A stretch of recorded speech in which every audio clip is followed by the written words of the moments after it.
Welcome to Spoiler Peace Theater, the podcast that doesn't give a shit about spoilers. We just want to talk about the movies.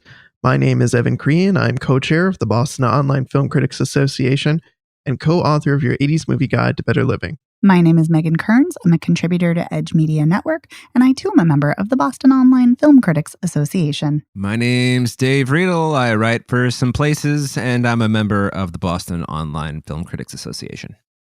Yeah, you are. Yeah, I am. On this week's show, we've got a bunch of stuff to talk about. On tap for movies, we've got Boogie. We've got The United States versus Billie Holiday. We've got Lucky, and we've got Raya and the Last Dragon. Before that, though, I wanted to mention over on our Patreon, our exclusive audio this week, we talk about The Terminator, the 1984 film. We've been on a bit of a James Cameron kick lately in our Patreon segments, so we want to talk about The Terminator, and we recently talked about T2, so I don't know, it just felt like it would be fun to talk about more James Cameron. Also, not to be confused with The Germinator, which is about a guy who works with wheat. Just thought I'd mention that. Yes. Wouldn't want that confusion. That was so dumb. It was a dad joke. That's why you got me. I try to sneak those in. Those are usually yours, but I try to sneak them in. No, I appreciate it. You are a dad, so. Yeah, exactly. Got to live up to that title. Before we dig into this week's movies, though, we just had a couple quick things we wanted to talk about. First, I just want to give a very quick plug to the Boston Israeli Film Festival, which, as of this episode's airing, will be in swing. It runs until Wednesday the 10th. It is a virtual festival, so you can stream any of the films as soon as you buy a ticket for them at your leisure. This is their third year doing this. It's put on by Boston Jewish Film, which puts on the Boston Jewish Film Festival every year. And this is their third year doing the Israeli Film Festival, kind of like a mini film fest. I haven't had a chance to check out a lot of the films yet, but I did check out the shorts. There were some really good shorts that I saw. One was called Father Sonata, which is about an overbearing parent whose kid is auditioning for a conservatory. And so you can imagine how that would go. It's a very tense 15 minutes. Another one that I saw is called Cinema Rex, which is a really moving animated short about a Jewish boy and an Arab girl who bond over watching movies together. And that's really sweet. It's definitely a tearjerker. Bring the tissues. And the last one I just wanted to plug from the shorts program is a short called White Eye, which is this really gutting story about a guy whose bike was stolen and he finds it and he wants to get it back. And so he confronts the guy who he thinks stole it. And it takes some unexpected turns, but it's haunting. It's got some haunting things to say about race and about how being right isn't always right. It's that's all I'll say about it. But those are the shorts. There's several features that are playing, both narratives and documentaries, and maybe I'll have more to say next week, but definitely check that out. You can go to bostonjfilm.org and check out what they have playing. Okay, so with that out of the way, Dave had an update for us, and it's been a while since we've had a Riedel's recap. Ooh. It's been a while since we've done one of those segments, but last week we were watching the film I Care a Lot, and unfortunately when we were watching it, Dave did not have a chance to finish the film, so he did. And Dave, you had something you wanted to add about the film. I did. I had something I wanted to add about the film. I don't know why. This is what I wrote on Letterboxd. Cheap endings piss me off. Thank you. So, not a fan of the ending. No, it really made me. I don't know if it made me mad, but it was such a bummer after a really good movie. I told you. Yeah, I know. I don't want to say I told you so, but I did. and the last 10 minutes in general kind of didn't work for me. I didn't buy the whole like let's go into business together. Thank you. That's what I said. Yeah, but then the way that like everything happens in like a 9-minute montage and then she gets shot to death by fucking Macon Blair, And also, I think this was kind of the point, the underlying, well, it was the point, the underlying misogyny, but just like, hey, bitch, just like, oh, come on. You've beaten this horse. I get it. All right. And now let's not make a shitty ending because you need to make your point again. But you did. So, okay. I mean, it would have been cooler if she'd been wearing some kind of bulletproof vest just because she's prepared for this kind of, there's no indication that she would ever do that. But, then she turns around and picks up a tire iron and hits Macon Blair in the face. That would be cool. So, speaking to her preparedness, though, she does swim out of a submerged car. So I don't know, and she puts her tooth in a milk jug. So I think she's pretty prepared. So I actually would like to see that in too. Yeah, which it's like, why wouldn't you be prepared for? Yes, you make a point of saying that only 2 men have attacked you out of the countless many who have threatened you, but given the lengths to which you've gone to fuck over all of America at this point, maybe start looking over your shoulder a little more. I don't know. It just didn't really connect with me the way, I don't know. It's kind of like when you read the book Hannibal and Clarice and Dr. Lecter end up together, which they changed for the movie. It's like, what? So. Well, fair enough. It was good to hear what you thought about the ending, since I know Megan and I were split. We're feeling differently about it. So seems like you broke the tie. Yeah. On this. I also want to add something I didn't say in the last episode, and Dave, something you said reminded me of it. The fact that there's a shot of Fran and Marla's wedding rings as she's dying, it just pissed me off. But anyway, it's bringing up old wounds. But I'm obsessed with Rosamund Pike's performance, and the fact that she won the Golden Globe for Best Actress, I think is very well deserved because she's amazing in that role. But anyway. I'm going to shut up now because I gushed enough in the last episode about it. Yeah, she well-deserved win on that. And for those of you, if you haven't listened to last week's episode, and you do want to hear us talk more about I Care a Lot, you can go to the 8-minute, 20-second mark and we'll hear us talk all about this movie. And this will maybe fill in some blanks there. Yeah. If you care a lot, please go listen and blah, blah, blah. No, but thank you for sharing your thoughts on the end, Dave. You are welcome. I am happy to agree with you about it. So. I know. I'm like, not just because you agree with me, but I am intrigued. I was intrigued to hear what you thought. Agreed. But what I want to hear about next is the movie that unfortunately neither Dave nor I had a chance to see, but you have, Megan. Tell us all about Boogie. Yes, I did see it. Oh boy. So Boogie is Eddie Huang's directorial debut, and he is a writer. He was the creator of Fresh Off the Boat, that was based on his memoir, semi-autobiographical. He's also a restaurateur. I think he's also a chef.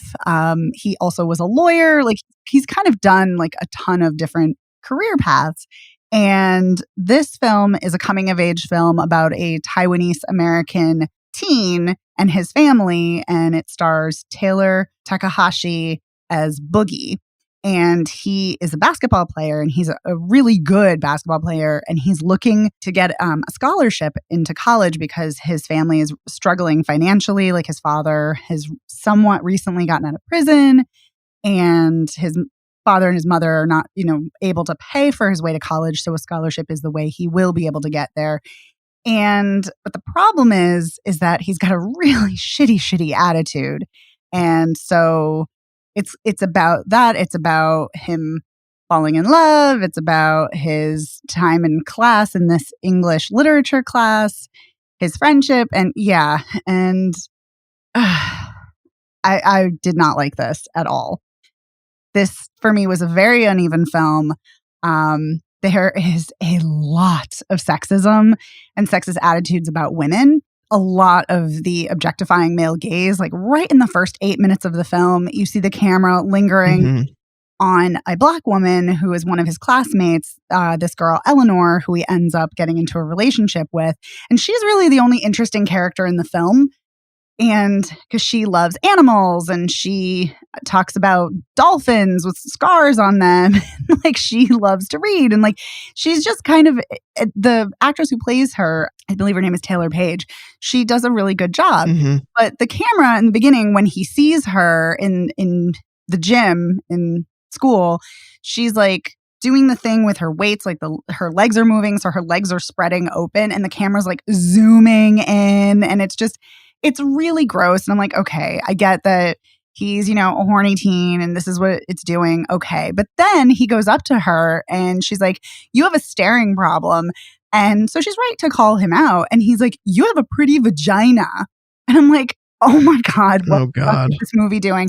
And I'm like, within 8 minutes of the film, I already hate this film and I hate this character.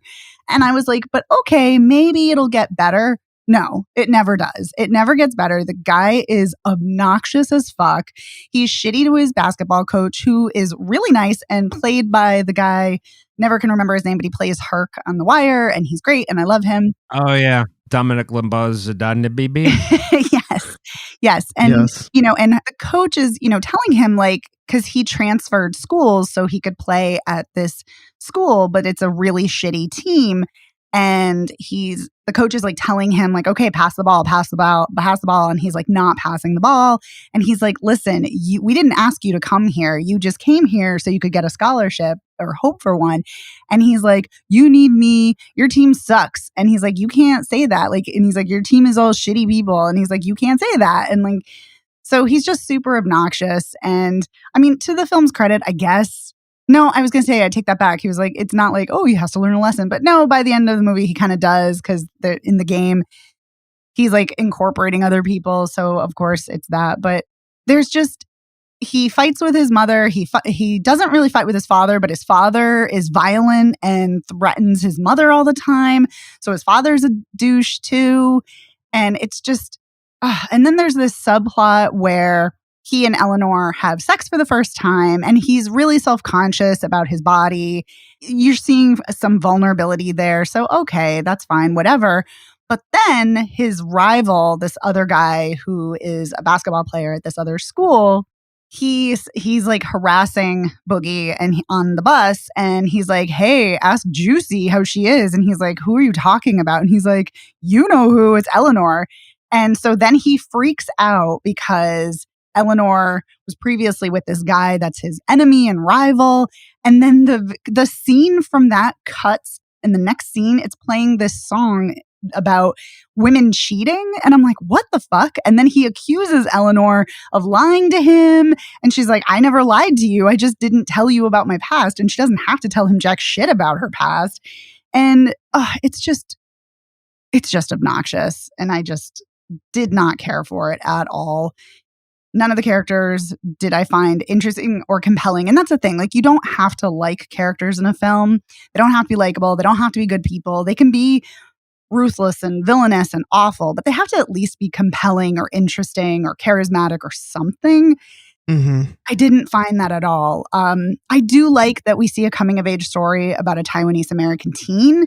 And something that the film does do really well is in English class, their professor has them read Catcher in the Rye. Not a stretch, not a surprise, since so many teens have to read that. And in one of the classes, Boogie says that he absolutely, like, everybody's raving about Holden Caulfield in his class, and they're talking about how great he is, and they really like that he thinks everybody's a fake, and he's really questioning things. And Boogie's like chuckling to himself, and the teacher's like, oh, what's that? And the teacher's kind of a cool guy. And Boogie's like, I hate Holden Caulfield. He's an asshole. He's like, the only reason that he has any reason, any time on his hands to think about things and complain is because he's privileged and he doesn't have to do anything and he doesn't have any responsibility and he doesn't know what that's really like.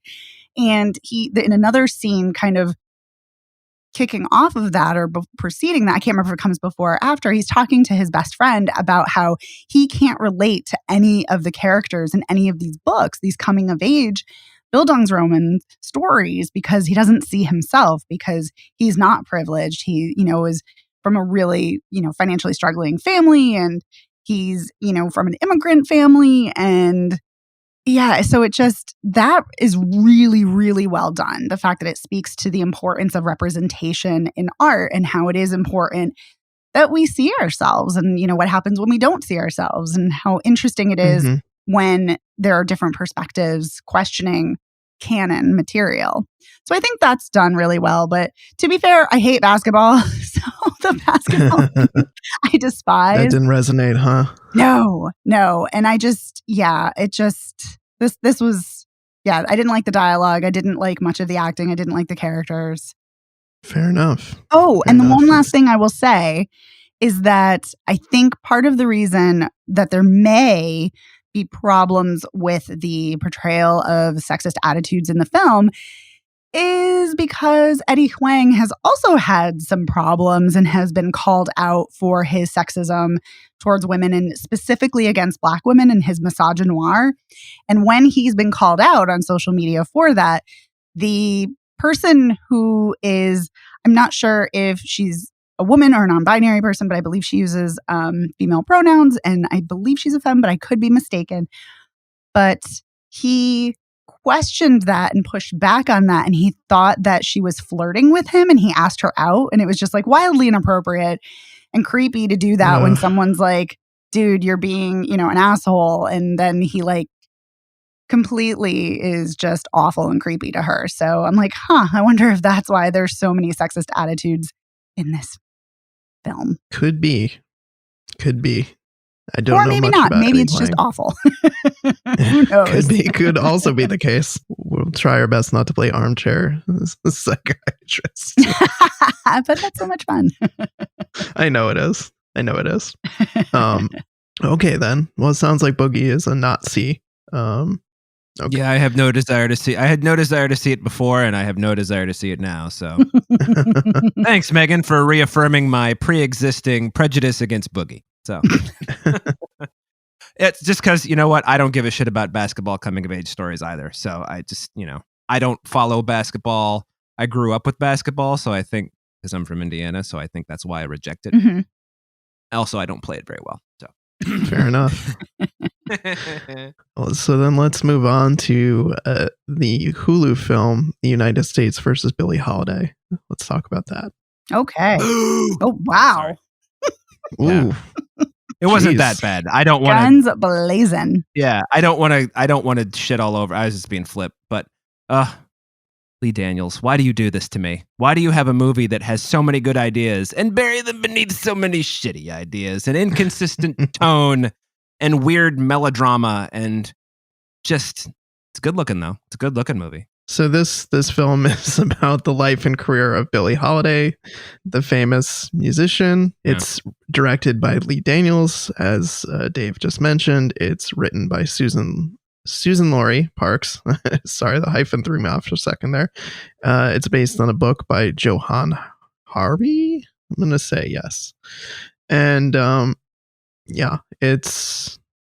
definitely, I think, Dave, you summed up nicely what I was having trouble articulating after I saw the film. I think it's a mix of things that work and things that don't, and a mix of tones and ideas. Like, there's a section of the film where I feel like it becomes a lot more surreal and psychological, which I'm fine with, but it just felt like the rest of the film was operating at a very kind of like realistic vantage point. So it was weird to kind of take that detour, so to speak. Are you talking about the section where Jimmy shoots up and then all of a sudden she's a child walking through their childhood?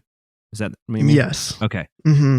Like wandering the halls and things like that. There were a couple of scenes that felt like I'm fine if a movie wants to go that direction. And honestly, Megan and I, when we talked about Radioactive, I remember, give us the weird, biopics. Like, give us weird. Like, yeah.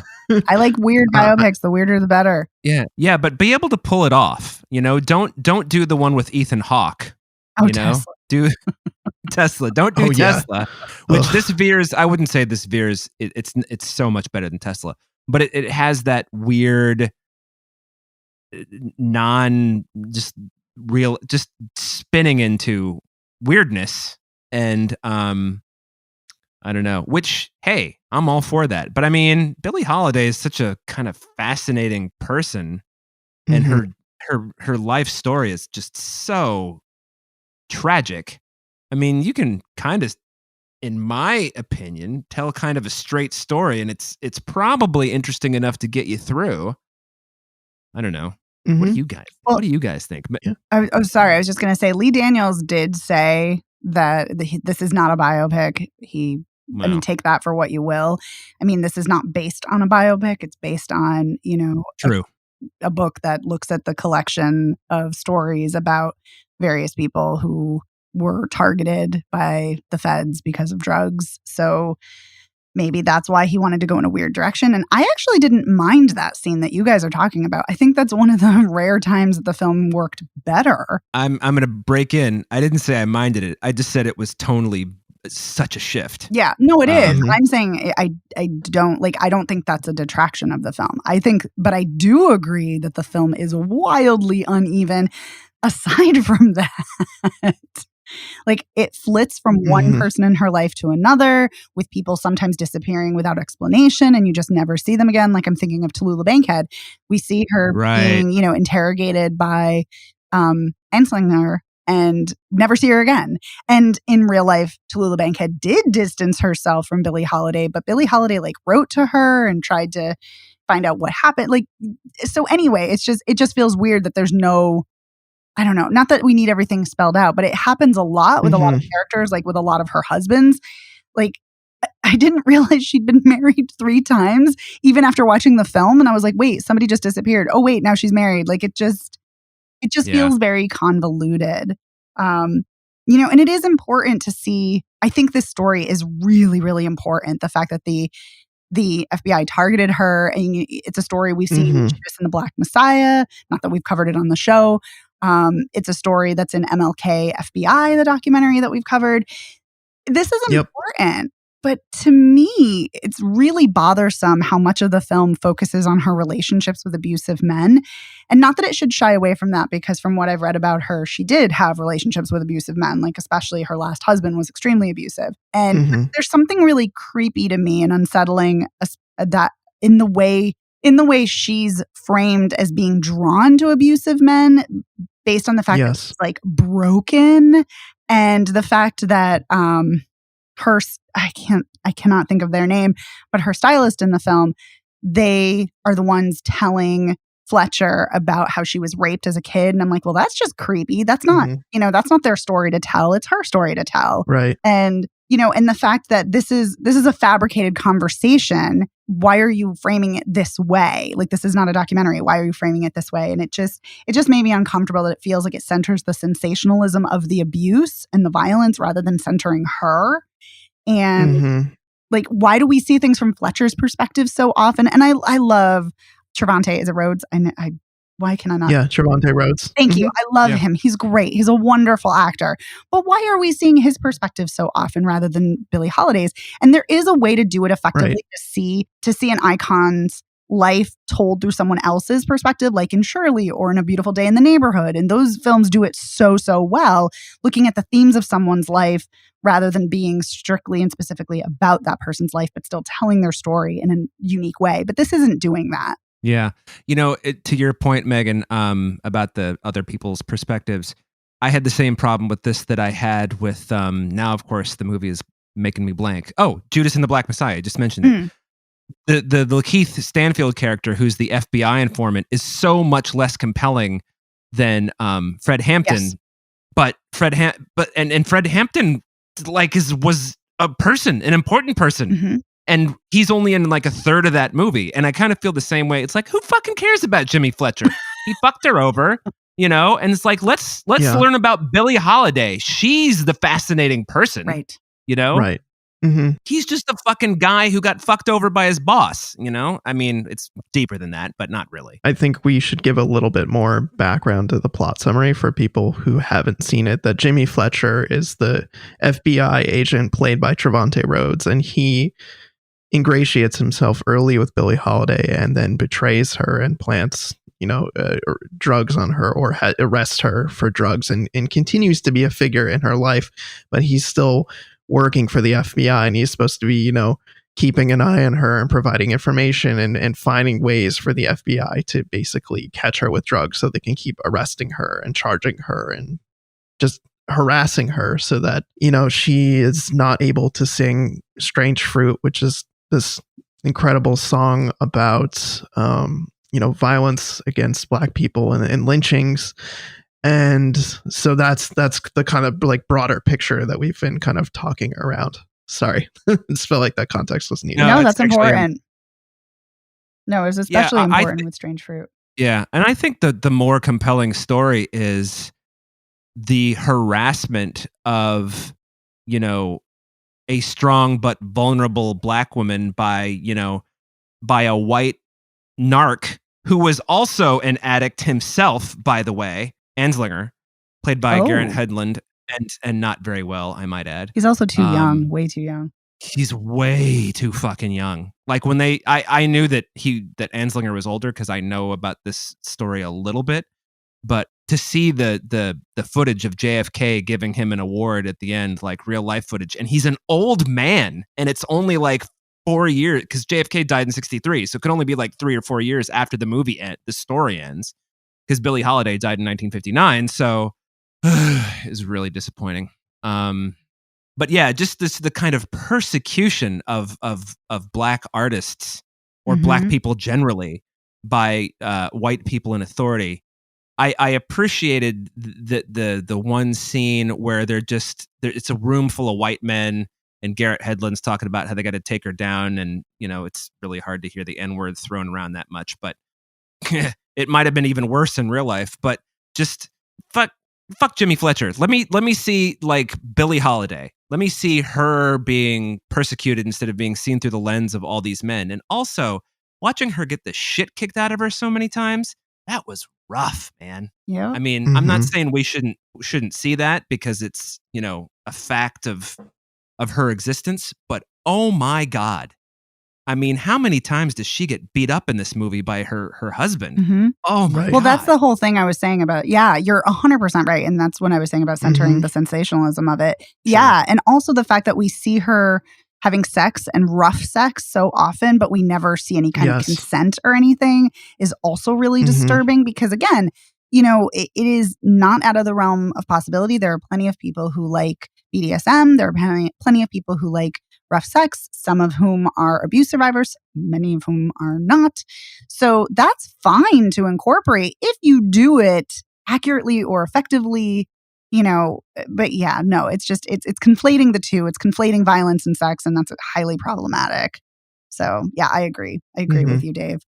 Yeah. The other thing I want to say something about what the film glosses over is that the film hints about Oh, wait. I'm sorry. First, one thing I want to say, because you just talked about it, Dave, was about the white men sitting in the room talking about how they were going to bring her down. I feel like there's so many films lately that are talking about this, and that's great. That's wonderful. But a film that does it actually really effectively is Ma Rainey's Black Bottom, where it centers Black people. And I think it's really, really strange that this film, again, just doesn't center her. It's so weird to me. And the other thing that the film glosses over, which is super weird to me, is the fact that she was an openly bisexual woman. And it hints at her potential relationship with Tallulah Bankhead, who was also an openly bisexual woman at that time. It talks about, Anslinger talks about, he accuses her of having affairs with women, but it's never actually seen. And that's really disturbing. And especially that there are quite a few other films about iconic Black women singers who were also bisexual. And we see that. We see their queerness on screen. Why the hell are we not seeing her queerness on screen in this film? Yeah. Especially when, to your point, Megan, there's so much sensationalized sex in this film, and it's all the abusive sex, with the exception of later when her and Trevante Rhodes, there's that scene where he's like, it doesn't have to be like this, and then that's its own ball of wax, which is problematic. But yes, but yeah, there's just so much sensationalized. Oh my God, that was so weird. In this movie. Why not? You couldn't balance it out a little bit more here? Come on. Right? I don't think Lee Daniels does balance, though. I mean, I think that's one of the things, for better or worse, you have to take into consideration watching a Lee Daniels movie. It's just we talk about the tonal shifts and things like that, but nothing is done. There's no subtlety. No. It's all just let's push it to everything to 100%, you know? So. Yeah. I will say, though, I think Andra Day gives a fairly good performance and her singing is great. Mm-hmm. Yeah, really impressive singing. Her speaking voice was so much like Billie Holiday's Yes. speaking voice. It was kind of eerie, Yeah. actually, to me at first. Yeah. I'm not as familiar with her singing, and also her voice changed so much over the course of her career, who can say, but yeah, I mean, if you say it, she sang well, then I'll buy that. Wait, are you saying you're not familiar with Billie Holiday or Andra Day singing? Andra Day. I'm not familiar with Andra Day singing, and I am familiar with Billie Holiday's, but like I say, her voice sounds so much different on a recording, made at the beginning of her career, as opposed to the end of her career when it had been worn down by cigarettes and alcohol and heroin and all that stuff. So, just like anybody else's voice would be. Yes. Yeah. I read in an interview with Andra Day that she devoured everything she could, every single piece of writing about Billie Holiday, every interview she would listen to, kind of everything. And I think the work really shows in the sense that this is her first lead role in anything. She's done some kind of supporting acting in a couple of other projects, but this is her first big role. Yeah. She won a Golden Globe for the performance. She did. She did indeed. Not that that's always an indicator of how great something is. I just thought we'd mention it because we did mention Rosamund Pike earlier in her win. So I just feel like it was important to also mention. Should we move on then to discuss Lucky? Sure. I'm on board with that. Okay. So Lucky is a horror film. It's going to be available on Shudder. It is directed by Natasha Kermani and it's written by Brea Grant. And I just watched it. Who is also the lead. Yes, she is. Yeah. You just watched it? Oh, that's right. You just finished it. Yeah, and I'm feeling like I was feeling kind of like a little queasy and off kilter after watching it. Does someone want to attempt a plot summary? Oh, Megan, please. Go right ahead. Okay. So Brea Grant plays a writer who's a self-help book writer, and she comes home and you see her spending time with her husband, and then they go to sleep that night, and then she's woken up by something, and she goes to the window and she sees a creepy guy standing outside, and she goes back to bed and she's like, honey, wake up. And she's telling him about this guy, and he's very cavalier and nonchalant, and he's like, that's just the man. And she's like, what man? What do you mean? And he's like, that's just the man who comes and tries to kill us every night. And it's like, what? And so yeah, as the film goes along, she is perpetually attacked by the man and has to fend him off. And she'll kill him each night, but he consistently comes back the next night to terrorize her. Yeah. And later in the film, he starts coming during the day as well. Yeah. Yep. And then you find out that all kinds of men wearing creepy masks and dark suits are chasing all kinds of women who are having the same problem. Yes. Which, I mean, we can talk about subtlety in a moment, but I think this is kind of an effective, well, I don't know. Is it effective? It was effective to me. Yeah. I found it effective. I mean, it's just like, hey, this is how horrible it is to be a woman. Megan, back me up on this. I don't know. Yeah, it sucks. Yeah. I mean, I can I can attest to that. I mean, constantly looking over your shoulder, crossing the street because you see some potentially weird dude behind you. And they could be a totally normal person, but you don't know.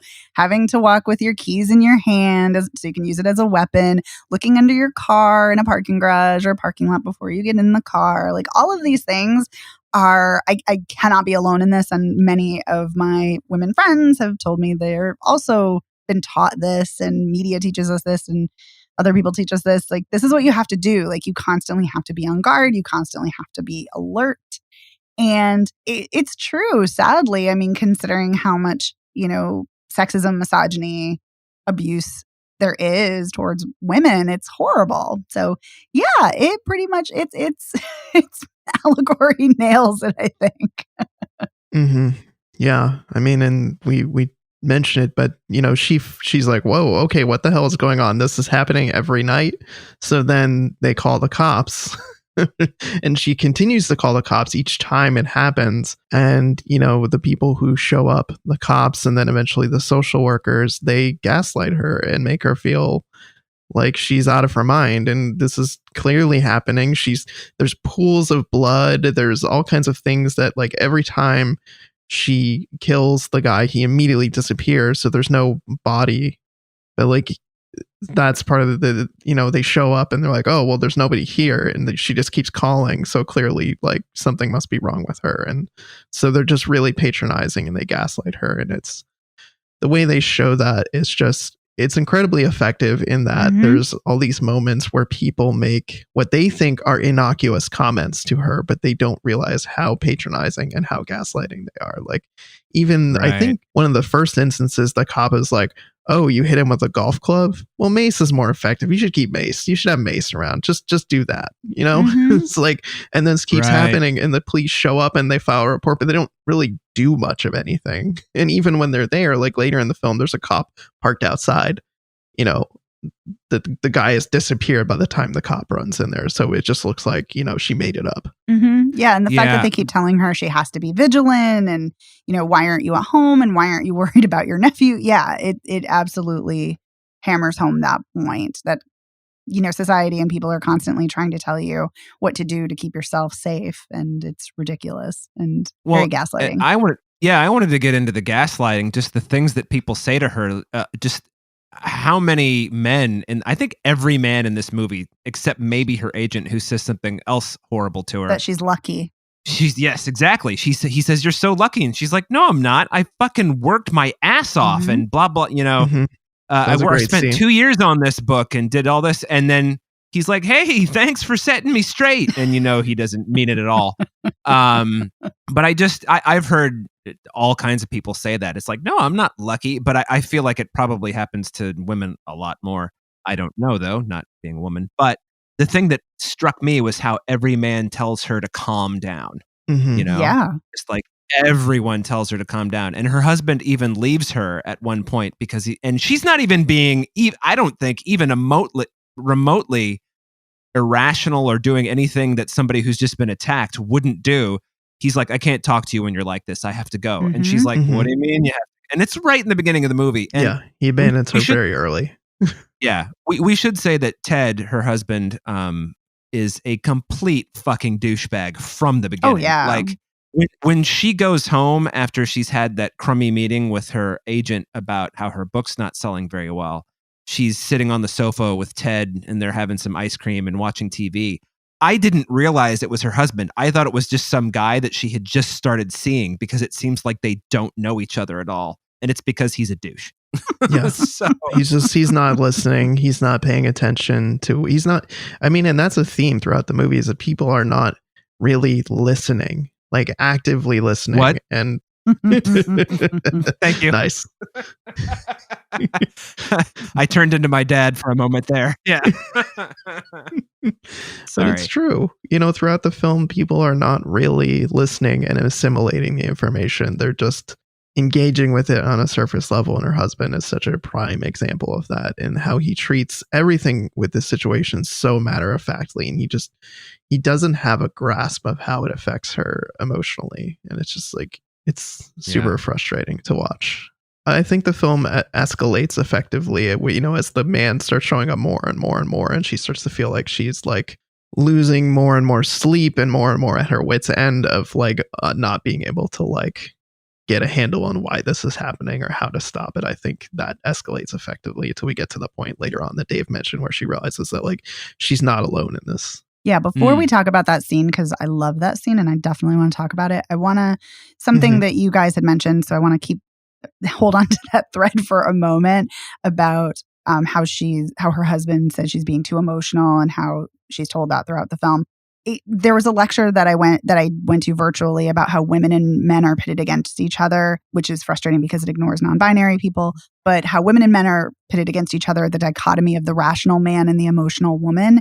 And I had gone to that lecture right before I saw this film and I was like, oh my God, here it is in action that, it's such a myth that men stay calm and rational and logical and women are just outrageous and emotional and hysterical, and it's absurd, and it just feeds into so many myths and stereotypes and tropes and gaslighting.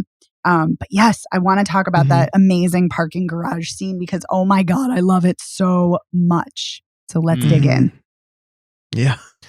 Well, here's my question. Yeah, she realized she's in the parking garage. The first time she's in the parking garage at the beginning of the movie, she hears a yelp and she's like, eh? And then nothing.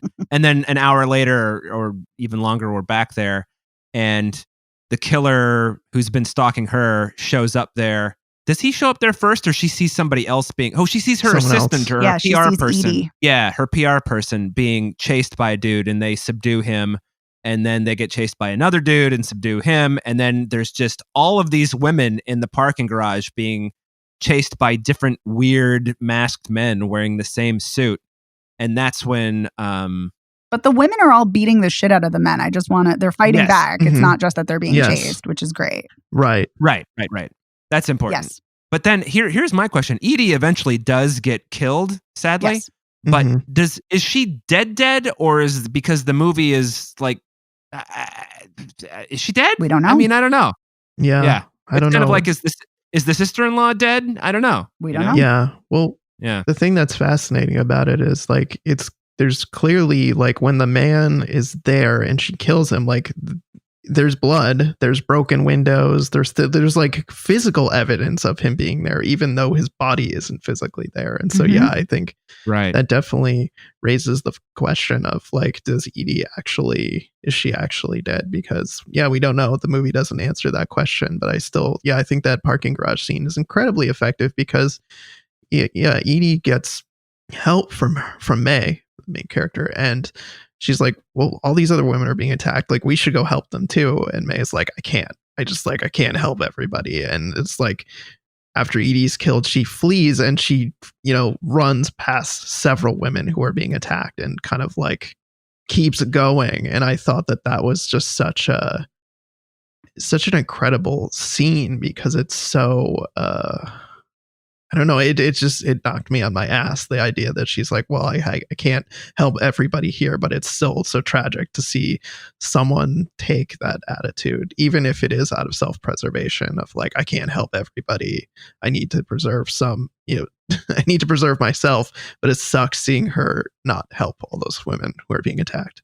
Absolutely. And that really speaks to her problem throughout the whole film. Well, aside the fact that she's being talked down to and gaslighted. But right in the start, when she's talking about her book, she's talking about breaking patterns and how you're just going to keep repeating the same patterns over and over unless you break them. And she's doing that. She's perpetuating this problem because she never asks for help and she doesn't help any of the women who are being attacked because she thinks helping other people is a sign of weakness or asking for help is a sign of weakness, when really she should have taken Edie's advice and they should have teamed up with the other women and beaten the shit and killed all of the guys. And because it reminds me so much of like the ending of the 2019 Black Christmas, where women all band together, and there have been many other films where that's done too. And I think that is done incredibly well visually and thematically, because it makes sense why she would want to not help, because she's like, well, I can't fix everything. I can only take care of me. But I think that's ultimately her undoing as well. Right. Yeah. Well, isn't her book called Go It Alone? Yes, it is. Yeah. That's what I'm saying. It's the whole point of the book and her herself. Right. Well, let's talk about that last final scene there where she's killed her attacker. But he hasn't disappeared, and she pulls his mask off, and his face is like every man in the movie. Because all men are the predators. Yeah. Is that what you took away from it? No. Possibly. No. I don't think it's quite that. I think it's open to interpretation, sure. But I don't know. I don't know how I feel about it. I mean, I know that I thought it was kind of cool in terms of just like, oh, look how many faces he has. Right. But I'm not sure if I understood quite what it meant or if it means anything. Yeah. No, I don't think it means all men are horrible, evil, murderous I don't abusers. think so either. Of course. Yes. I know you were kidding. But I do think that there's something to that, sort of, in the sense that sometimes you don't know who is going to be a monster or abusive, either physically or emotionally. And oftentimes it's the people that we know, sadly. So I think it does kind of speak to that. And I think it does kind of speak to men, especially, cis straight white, not even just white men, but cis straight men, treat women in society. And so I think it does speak to something about that. Yeah. I thought it was interesting that one of the faces on the many changing faces, one of the faces was clearly her husband, Ted. Oh, yeah. Definitely. Yeah. But some of the other ones, I couldn't quite tell, but he was definitely in there. And so was her agent. So, but go ahead. Yeah. Evan. I was going to say my read on that was that even if all men aren't directly responsible, even like all men are in some ways like even at least indirectly culpable in the toxic attitudes, behavior, gaslighting. Like there is some role there, even if we're not directly attacking, but we do in some ways perpetuate it, like her husband and all the ways that he was gaslighting her and not supporting her. It's like he, like even in the book publisher, to your comment earlier about the things that he says, like he's still got those attitudes. Is he directly terrorizing her in any way? No, but he's part of the system that supports that, and he's not doing anything. Like all those other people aren't doing anything, even though she said, I'm being attacked. But they are doing something. It's the patriarchy. Right. That's what they're doing. They're participating in the patriarchy. Yeah, the complicity of it. Yeah. So you're right. Yeah, so. I agree. Soup's thought-provoking. Yes. And also a really tight and fun film. Surprisingly fun, given its subject matter and execution. Yes.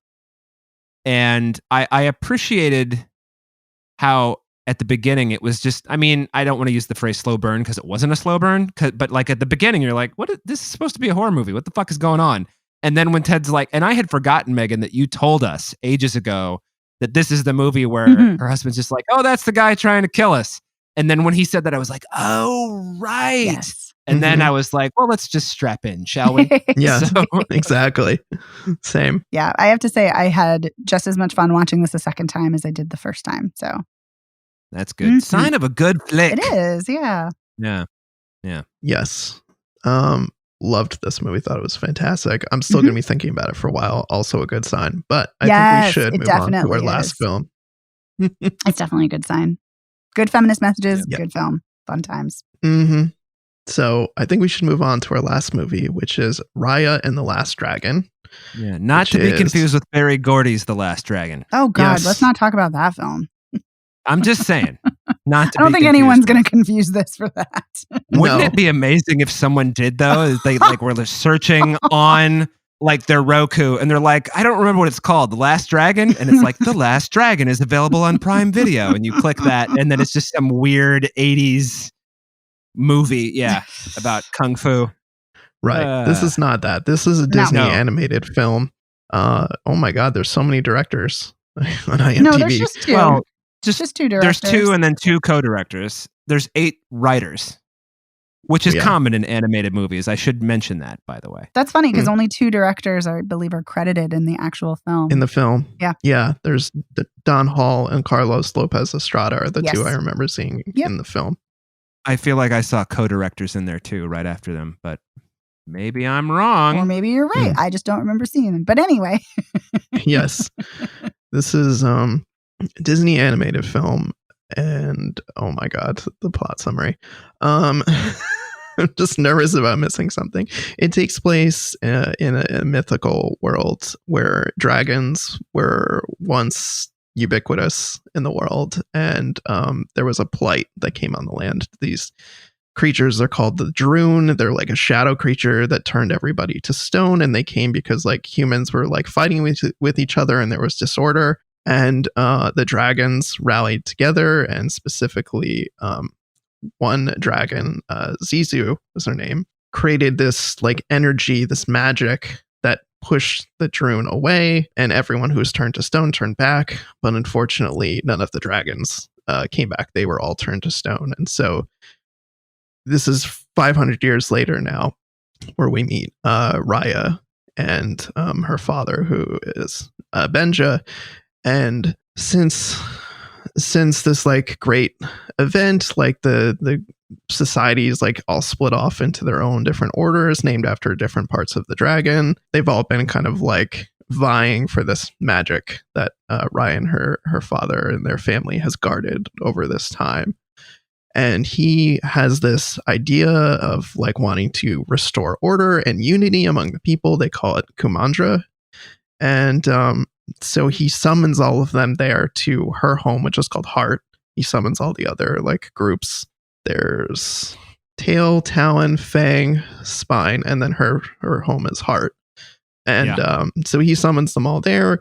And then like which is Fang is the group.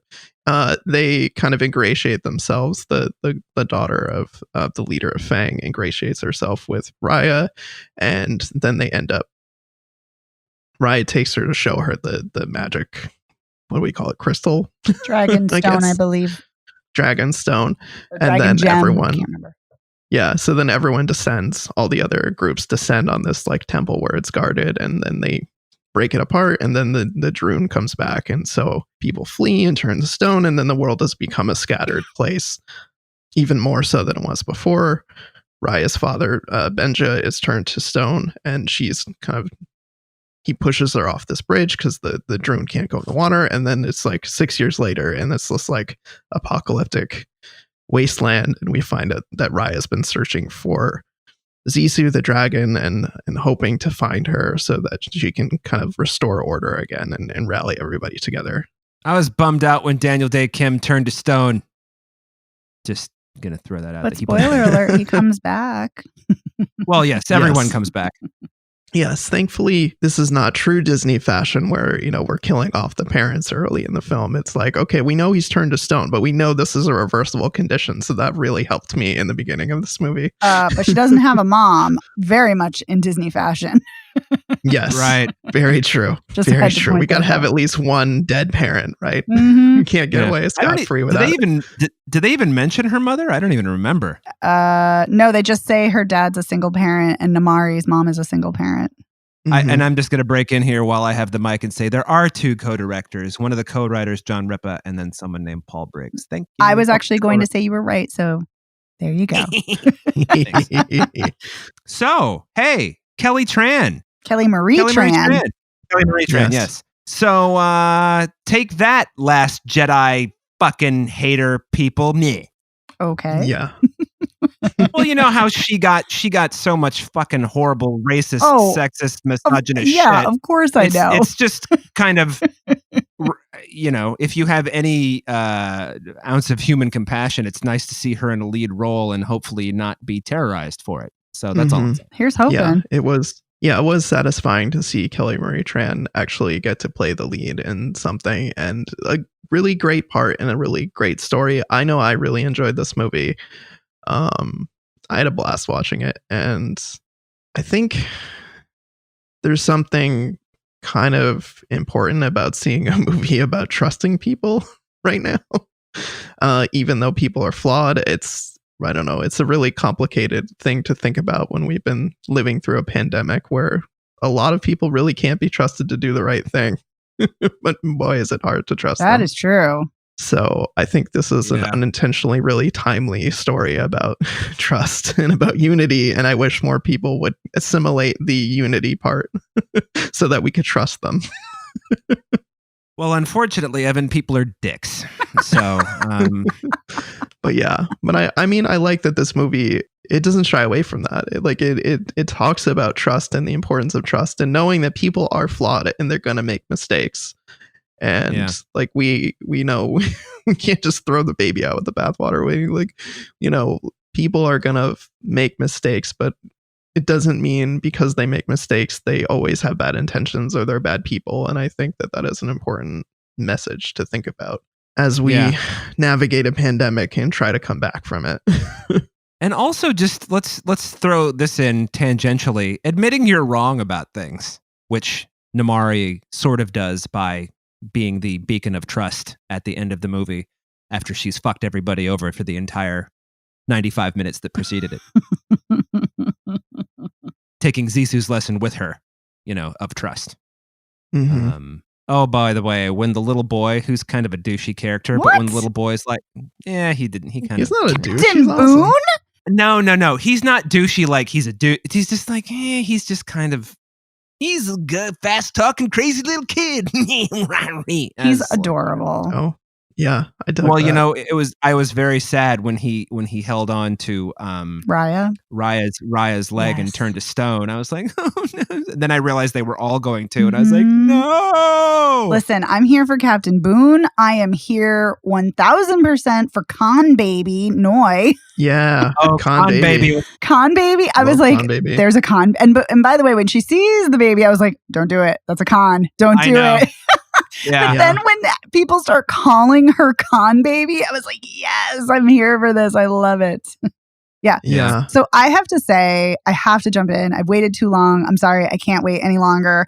I fucking loved this film. I loved it. I could not get enough of it. I wanted to watch it immediately again after watching it. I sobbed through literally the entire film.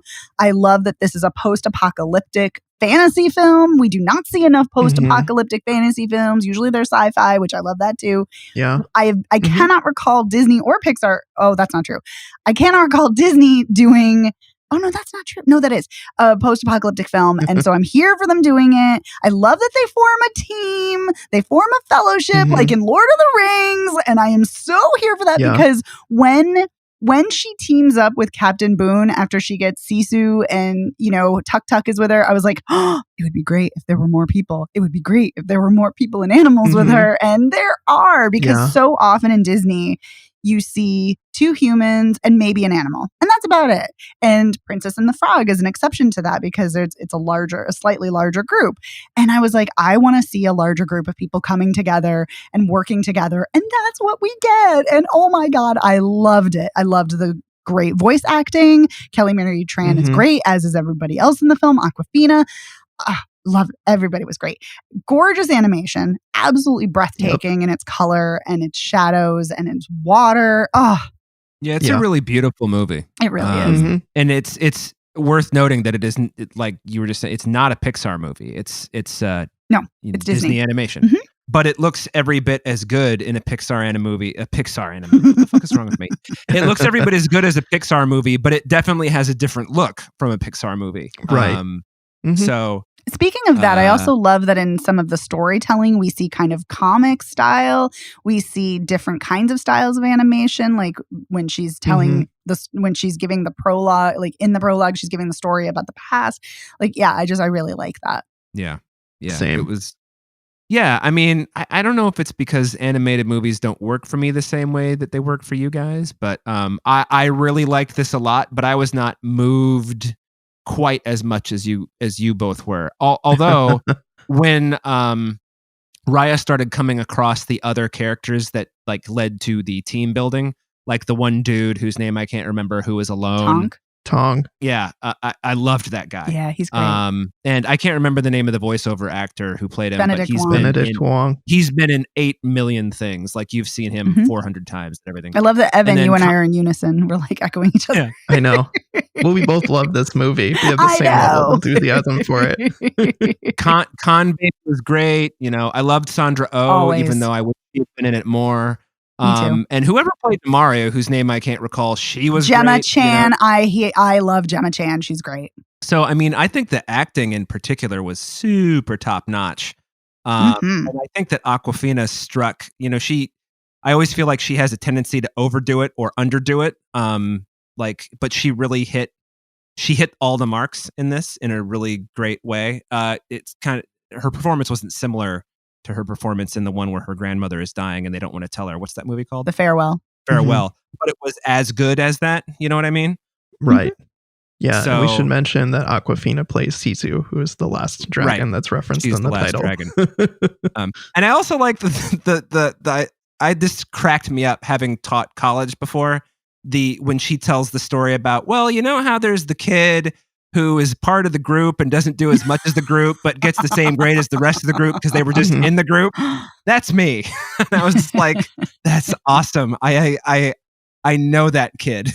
So Yeah. That was a funny- really cracked me up when she told that story. Yeah. She had a few lines that were very funny, like the bit about, if you just found a piece of a puppy, would you say that that's acceptable? Yeah.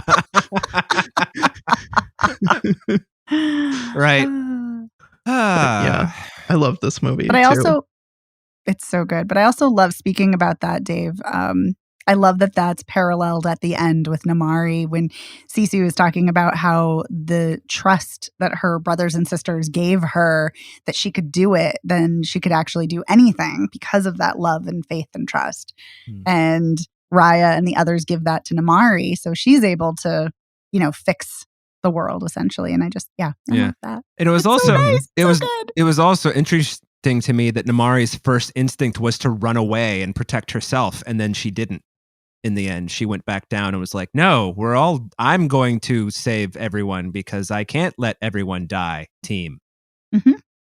Oh, the team. Love the team. Yeah, there's no I in team unless you spell it incorrectly, I guess. Right. But there is me. Yeah. I love this group. This group that comes together, and Shauna and I were talking about this after the film. We love that they're an underdog group, but they never expressly call themselves underdogs. Like they just become a team and they become friends, and they just start operating as a group. And it's never like, yeah, we're the underdogs. It's just like they are, and they are a team, and they do become a team, and they just work so seamlessly with each other. They just keep adding new people to the group. So when they're going to execute the plan, you're like, they got this. Like that Khan baby and those whatever those creatures, those monkey creatures, whatever they are, they got this. Yeah, no, to your point, I completely agree. And I do like that the film and the filmmakers don't insult the audience's attention or intelligence by having to spell everything out. Like we're underdogs. So I agree. It's really great. Yeah, it is really great. But it feels everyone has a personality, and it feels like everyone effortlessly gels together. In a way that's really interesting, because usually when you have a team that's coming together and there's so many characters and there's so many components of a film and so much mythology, oftentimes somebody's going to get shortchanged, or the relationships are going to feel forced, or they're coming together because the script calls for it, not because this group actually likes each other or actually has a common goal. And it never feels that way. It just feels like, yep, they're coming together. They're organically going to mesh and work together, and it's going to be okay. And I just really appreciate that. I also appreciated, I just want to throw this in there, that unlike a lot of recent Disney movies and Pixar movies in particular, although I probably shouldn't compare them because this isn't a Pixar movie, but there isn't a lot of self-conscious humor in this movie the way there is in a lot of Disney movies. There's not jokes for the adults and jokes for the kids. It's all kind of like, hey, this is the movie and you can be on board with it or you cannot be on board with it. You guys know what I mean? There's not a lot of wink, wink, nudge, nudge going on. And I was kind of I found that was the same way, Evan, you thought the trust message was refreshing. I like the fact that no one was trying to make me laugh alone as opposed to with the group. You know what I mean? Yes. Right. I don't know. That was just, I just appreciated that they weren't trying to be too cute. I mean, I guess you could say Khan Baby was cute, but still. It's a Khan Baby's so cute. Well, yeah, but cute because she's cute. But the gag of Khan Baby, what a great gag. But also diabolical, which is that scene where she's flying through the air and she mouths bye-bye to... Yeah. And don't forget how she throws a diaper, She whips her diaper at Raya at one point and in case you missed it, Raya goes, diaper, so. Yeah. That chase scene is great too. Yeah. Yeah. There's a lot of great action scenes in this film. Great sword fights. Yeah. It's gorgeously animated. The art direction is fantastic. It really the is performances are great.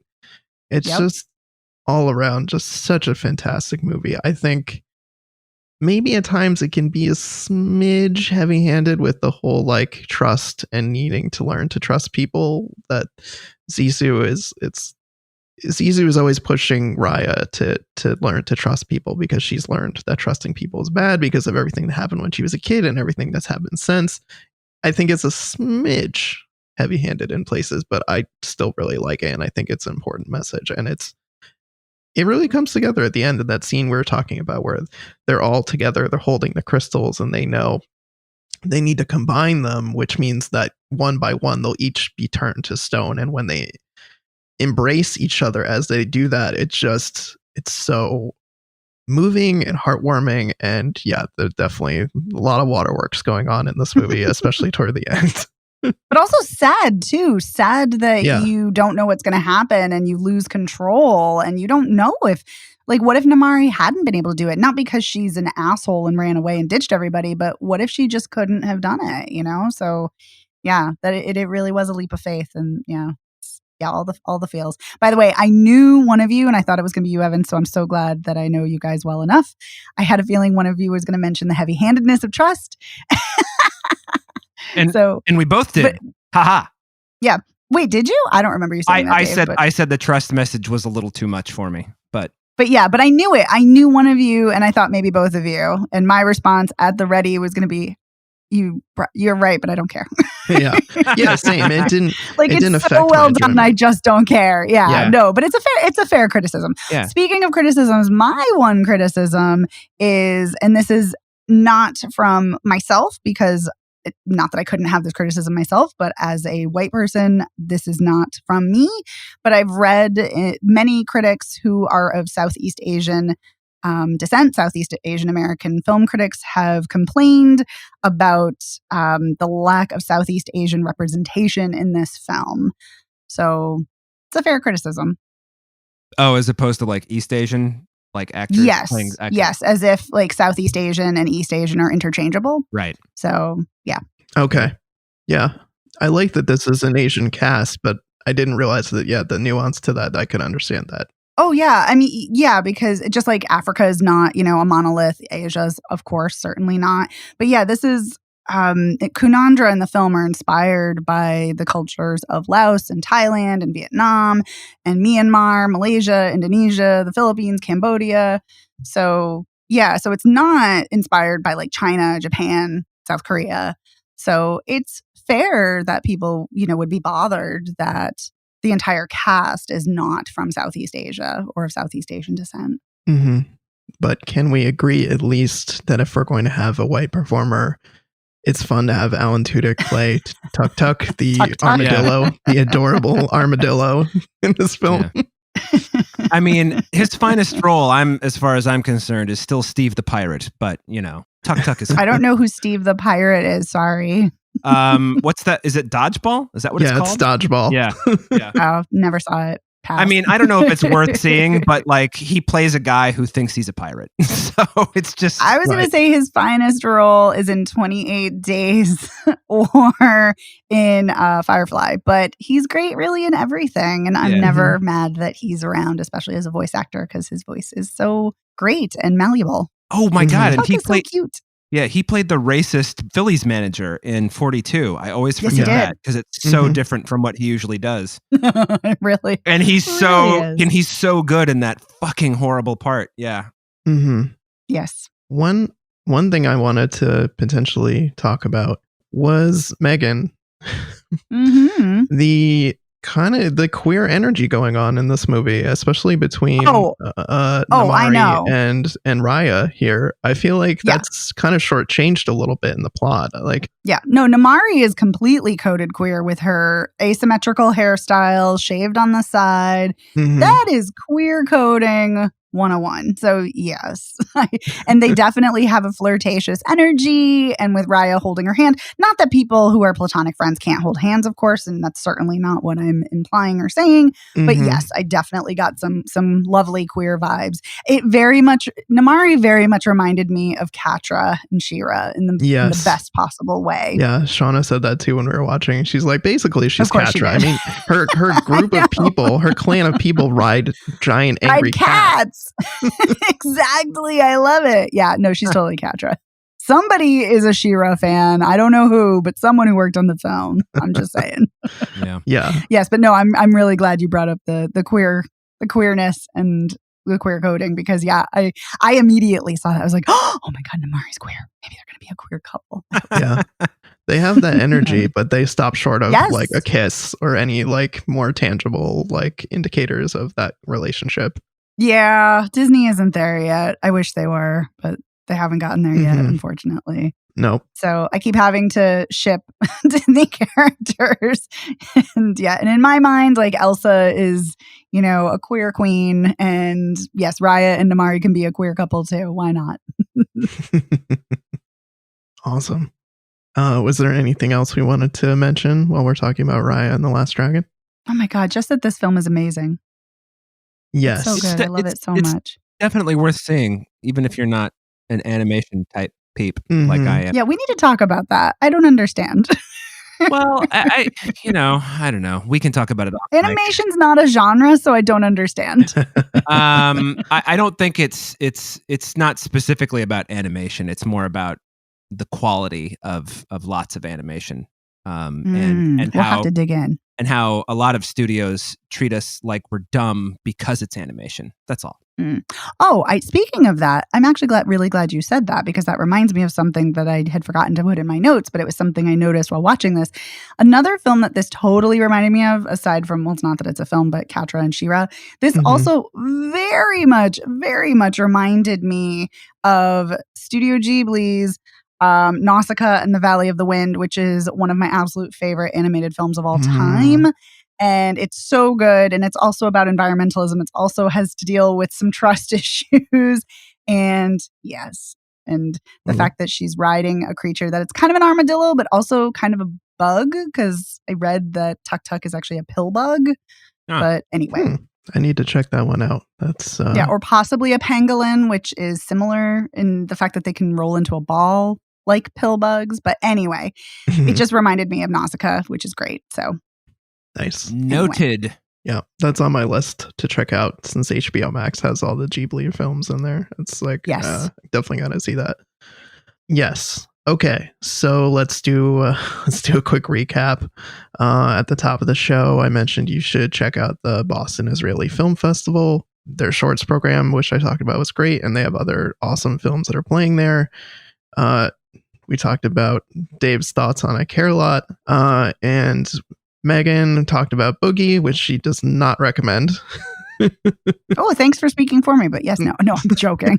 Yeah, no, I don't recommend. You are 100% correct. Sometimes it's not always clear where we fall down on whether we recommend, but that was one very was clear. Yeah. Yes. I'm just teasing. I know. How do we feel about United States versus Billie Holiday, which is on Hulu?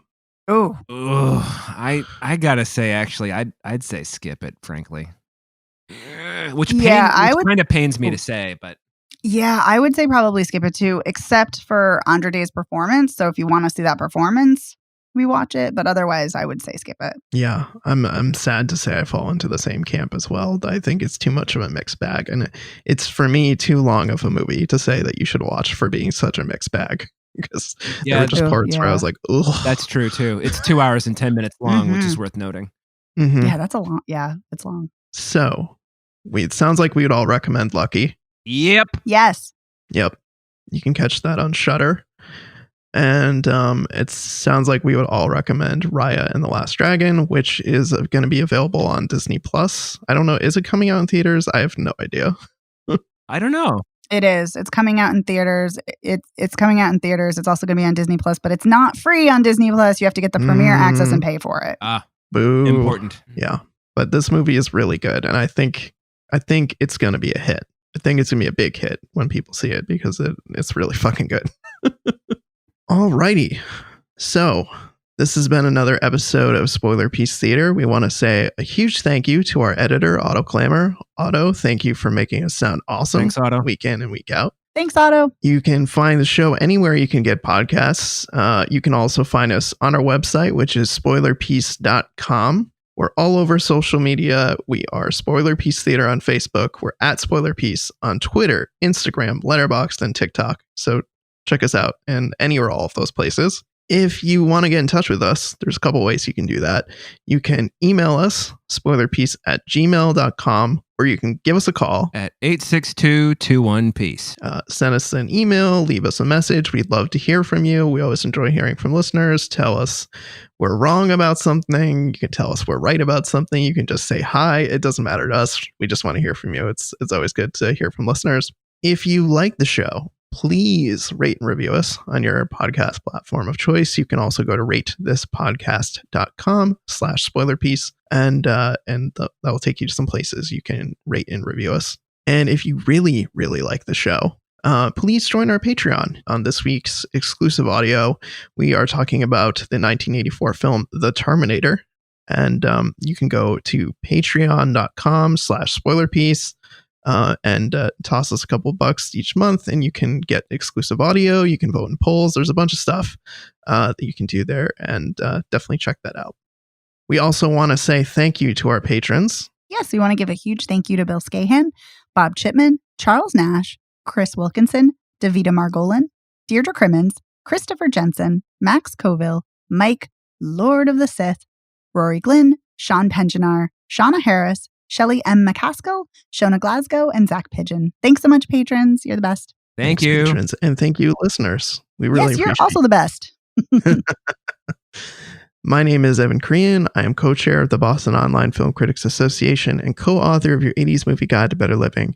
You can follow me on Twitter and on Letterboxd as Real Recon, and that's real as in film reel. My name is Megan Kearns. I'm a contributor to Edge Media Network. I, too, am a member of the Boston Online Film Critics Association.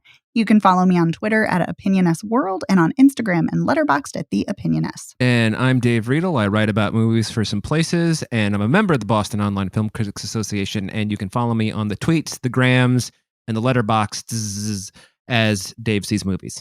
And we will see you next week. Bye. Bye.